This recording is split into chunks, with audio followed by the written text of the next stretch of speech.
السلام عليكم دمانتين أخيارتا هودا نغلا سعوتا مركا برنامج كان آلا بحيسيسا waxa aanu ugu talagalay barnaamijkan maanta inaanu idinku tusino qaab practical ah maadaama in badan aad ka dharagteen marka dhiirigelin ama hadallo ku saabsan wax waa la sameyn karaa badanaa dadka waxa ka hortaagan inay wax sameeyaan waxay tahay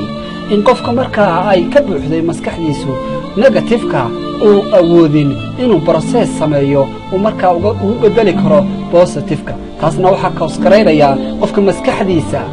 inay mar walba ku soo celcelinayso waxa ma sameyn karto waxa ma qaban karto waxa ma yeeli karto taas ayaa waxay qofka maskaxdiisa ka dhigaysaa mid marka low ah oo marka qaadashadeedu aad u yar tahay oo aan waxa kan aqbali karin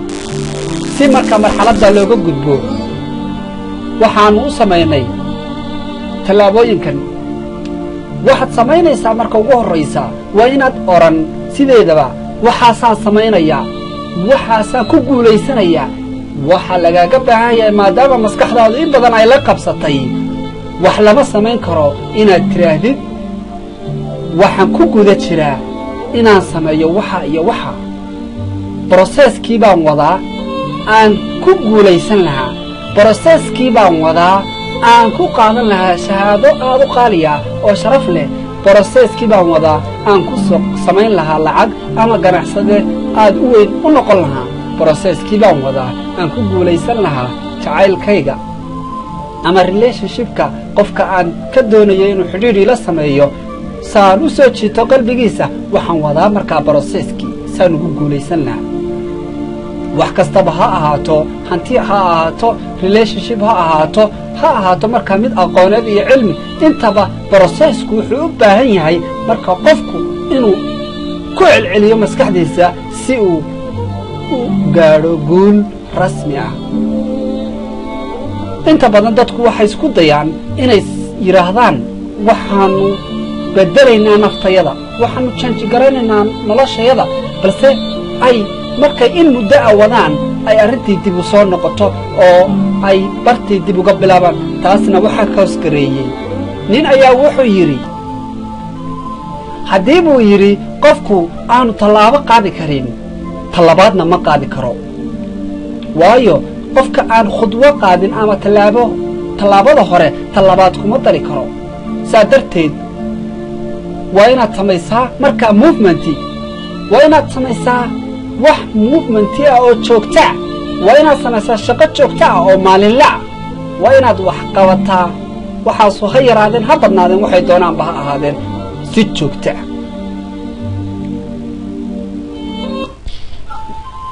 waxa halkan aan idinku soo yara gudbinayaa fikir markaa ah qofku inuu samayn karo taatiko uu uga guulaysan karo markaa ahdaaftiisa faraha badan leh markaa uu wajahayo noloshan qaacidadan ayaa waxay leedahay marka hore waa inaad adigu soo samaysaa arrintan aan kuu sheegayo waxaad samaynaysaa warqad ayaad soo qaadanaysaa warqaddaas waa warqad cad waxaad ku qoraysaa xagga sare ahdaafta 10 ahdaaf ama 10 gool aad nolosha ka damacsan tahay baad xagga sare ku qoray taariikhdana waxaad ka dulmarinaysaa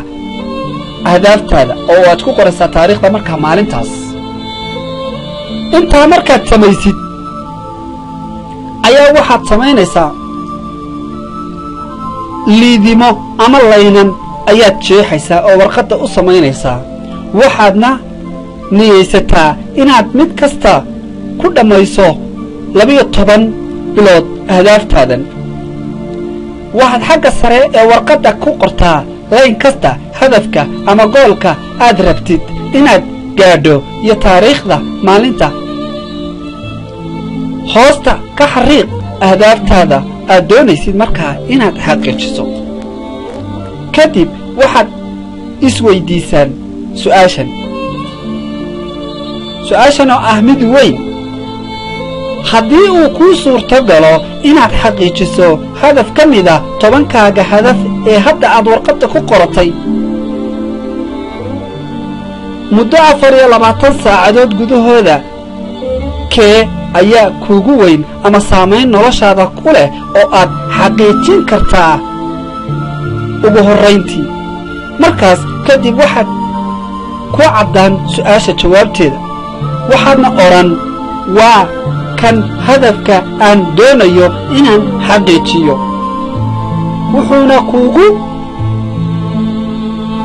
wuxuuna kuugu yeelan saamayn weyn oo nolosha hadafka oo kale waad ka horumarin kartaa hadafyadaada kale ha noqdo mid ah hanti ama lacag samaysi ha noqdo mid ah caafimaad iyo wixii la mid ah ama ha noqdo mid xidhiidh iyo wixii la mid ah xidhiidh inaad samaysid geli gowaabin hadafka ugu horreeya ee noloshaada ugu saamaynta weyn leh aad doonaysid inaad markaa guul ka gaadho gedi warqadda dhinaceeda kale xagga sare markaa waxaad ku qortaa wakhtiga aad dhammaynaysid ku qor waxaad qortaa hadafka xagga sare u yeel xariiq warqaddaada adigoo ka fakaraya wax kasta oo arrimahaaga ah oo ku khuseeya si hadafku kuugu hirgalo bilow waddadii aad qaadi lahayd ee hadafkaaga u istaag maalin kasta si aad u hirgeliso hadafkaaga u dhaqaaq maalin kasta hal tallaabo adigoo hore eegaya si aad u wajahdo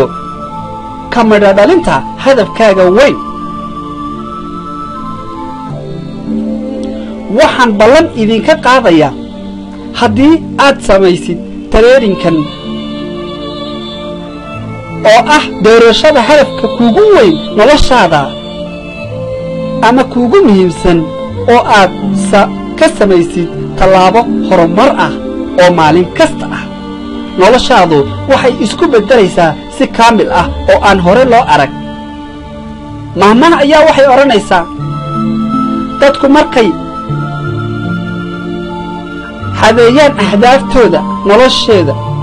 ayay noqdaan dad weyn oo qiimo leh hadafka koowaad oo looga shaqeeyo maalin leh waa sirta qofka ku noqon karo milyaneer istaar ama xidig muhandis madaxweyne brofesor iyo injineer iyo wixii la mida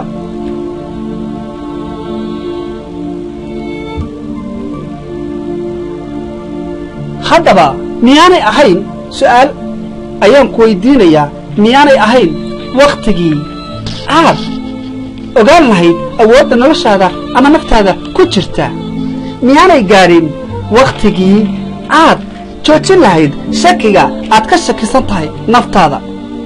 miyaanay gaadhin wakhtigii aad joojin lahayd cudurdaarka murugta isyeelyaalka shakiga iyo waxsiga miyaanay gaadhin wakhtigii aad baran lahayd sida aad ula dhaqmi lahayd waxyaabaha riyada xada miyaanay gaadhin wakhtigii aad adkayn lahayd labada cabsida oo aad odhan lahayd mar dambe iga celin maysid inaan ku guulaysto ahdaaftayda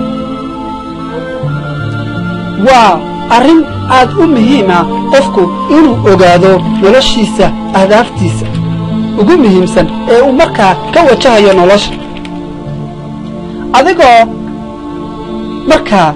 go'ii fashilka ama guuldarrada huwan way adag tahay inaad tallaanka guusha korto markaa waa inaad wax kasta oo guuldarrada markaa keenaya aad ka dheeraataa